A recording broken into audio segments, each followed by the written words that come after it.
NuMinds presents The Steam Train!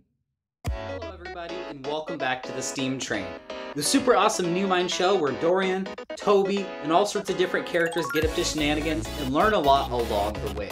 I hope you guys enjoyed. Let's go ahead and see what happened earlier in this episode. It's getting hot, Toby. Summer is coming fast, and this is my only shirt. I don't think this is going to cut it. Why don't you just take the sleeves off the shirt? Toby, you don't understand. This is my only shirt. Why don't you just make a new shirt? Toby, you're a genius. Well, we know what to do. Let's get started. First things first, we need to look at our materials. Now, we're going to need quite a few things, and there's plenty of substitutes you can use. I just picked the easiest supplies that I have available that everybody should have somewhere. First is a pair of scissors, obviously. You need to cut some stuff. Something straight like a ruler or a yardstick is probably going to be even better. Something to mark straight lines. A marker. I have the shirt Toby so gratefully let me borrow. I'm going to use this to trace. I'm not going to do anything to damage it or take it apart. I would not use a white shirt, but this is going to show up better on camera, so I'm using a white shirt. A bar of soap. White bars of soap are going to be better, and you'll see why later. Of course, what you want to make your shirt out of. I have cotton fabric, and you're going to need some wrapping paper. Let's go ahead and get all of this out of the way. The first thing you need to do is make what's called a pattern. A pattern is basically going to be the instructions you use to make your shirt. Important thing to look at is what you want to make. Now I'm going to make this, but without the sleeves. But I need to look where things are attached. In sewing, where things are attached, they're called seams. If you turn your shirt inside out, it's a lot easier to see them. The cool thing is you can kind of see how everything is made, and you can work backwards to figure out how to build it. So my shirt is now inside out. And I noticed that there are seams on the shoulders, and there are seams on the sides of the shirt. There's also seams on the sleeve, but we're not going to be making those because we're making a summer shirt. So need to know that that's where my fabric starts and ends. So it's really one big piece attached on the shoulders and the sides, and a second big piece for the front. Now that that is done, let's go ahead and move that out of the way. We're actually going to get our wrapping paper now, and we're going to make a picture of our pattern. So we know we need two big pieces. We need the front and the back. And we know where we're going to attach them. Knowing where you're going to attach them is very important because we're going to add some extra length to be able to attach them there. So what I'm doing is if you have pattern paper and you have a family that sews, or just somebody you love that sews a lot, this is going to be really helpful. But I'm going to use wrapping paper because it's cheap and you can do the same thing with it. What we're going to do is we're going to lay it out, and we're going to use this to mark half of the size of our shirt. So I'm going to take my shirt, and I'm going to lay it out on the paper as flat as I can. It's going to roll up a little bit, but when you put the shirt on it, it won't roll up as much. If you have something like a heavy book or a weight, it will be perfect. So I'm going to go ahead and lay this out, lay it nice and flat, and then we will move on from there. Nice. I almost forgot we're only going to mark half of it because our shirt is symmetrical. If we want it to be perfectly symmetrical, the best thing to do is to fold it in half so we know that it's going to be perfectly lined up. So I'm going to go ahead and fold it right symmetrically. If you have a pattern that you bought from the store, you can skip these steps, but I do want to start from the very beginning for everybody. And I'm going to put some books on top just so it's nice and flat. You want to make sure you have a straight line on the side you folded so that way it flips over perfectly. And here is what we have now. Okay, so the first thing I'm going to do is I'm going to mark the main points on my wrapping paper. So I'm going to take my Sharpie. I'm going to mark right at where the armpit seam is, and the top seam of the arm, because we're not going to attach the arm. I'm going to mark where the corner of the neck is, because that's a straight line. Mark right in the middle of the neckline. This is going to be the back piece, because I marked from the back neckline. If I was doing the front piece, I would mark the bottom of the front neckline. So we would have a different shape. I'm going to mark the bottom of the shirt, and the other corner. Now the places that have seams, like the side and the shoulder, I'm going to use my ruler to add an extra seam allowance, or extra fabric you're going to cut. I like to use a 1/2 inch. If you're new to it, you can do a full inch. It doesn't matter what number you use as long as it's the same all the time. So I'm actually going to mark an extra inch and an extra inch right here. And also the same thing on the shoulders. 1 inch and 1 inch. Next thing I'm going to do is I'm just going to trace around and go ahead and connect all of my points.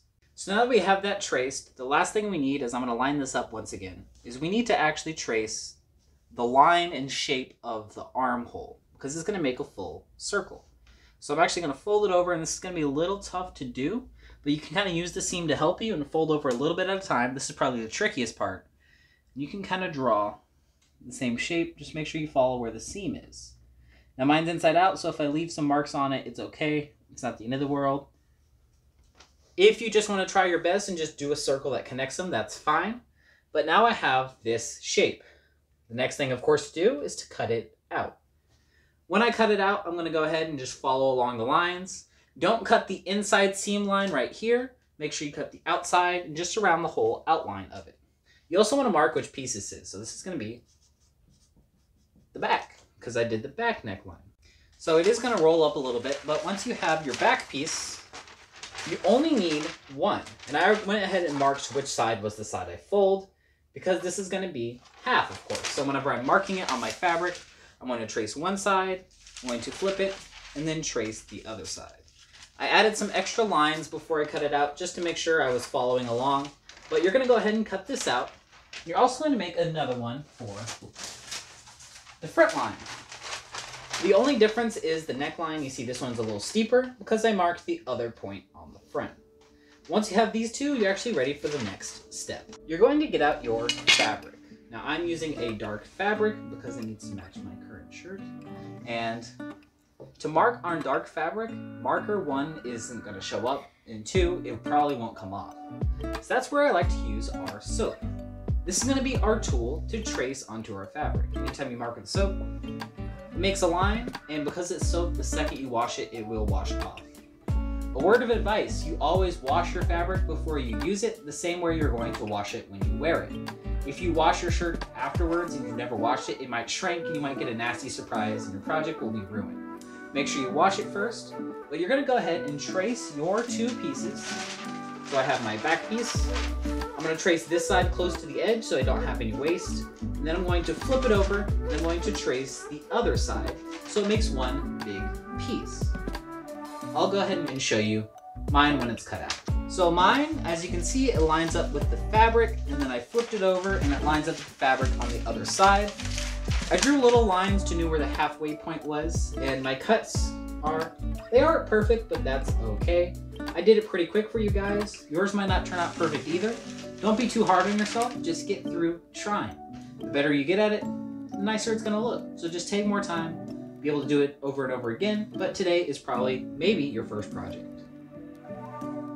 Now we're gonna go ahead and get our other piece for the front. Right here. And now I have a front piece and a back piece. Our shirt. I went ahead and labeled mine with the soap, as you can see in big letters, so I know which side's going to be which. But we're gonna go ahead and make sure they overlap over each other pretty well. And we're actually going to sew it inside out. Now you remember on the sides and on the shoulders, we added some extra material. My extra material length was 1 inch. That's gonna tell me how much room I have to sew. So I'm gonna use the measuring on my sewing machine, and I'm gonna sew a 1 inch stitch on both sides and also on the shoulders. When I sew that, it will actually be together, just inside out. I'm gonna flip it and then I'll be able to wear it. Now, I'm not perfect at sewing and I'm not sure I can teach it in a way that is super safe. So there are plenty of other videos on sewing techniques that can help you for more details on that part. But if you do want to do a no-sew version, you can get this iron-on hem tape. It's basically like glue you can use. This is a 1/2 inch for a 1/2 inch seam allowance. So if I were to iron this on, it would stick perfectly together and it would fuse just like sewing. So if you want an easier way just to practice putting pieces together, this is the way to go. I'm going to go ahead and break out my sewing machine, and I'm going to go ahead and sew this together, and I'll show you guys the stitches when it's done. Normally you want your stitches to match your fabric, but I'm doing it in a lighter color so you can be able to see it.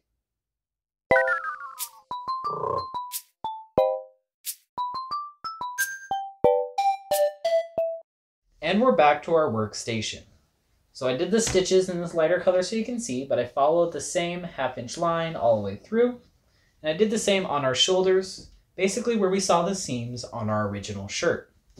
Now that we sewed it inside out, the last thing to do is to turn it the correct way and see our finished product. Now the cool thing about sewing is that you can make whatever you can dream of. It doesn't have to be a shirt that exists already. Maybe you have your own way you want to make a shirt. But this turns out pretty well. So let's go ahead and put it on and show Toby our new summer shirt.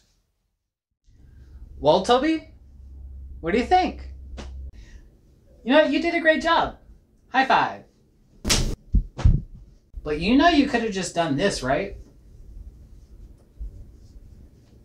Gotta think outside the box.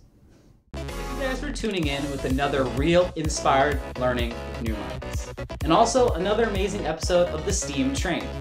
I hope you guys have enjoyed, and if you like the video down below. If you have an idea what we should do next, leave a comment. And if you want to catch all of our awesome NuMinds content, don't forget to subscribe. Thank you guys all very much for watching, and have a wonderful rest of your day. Here's an outro.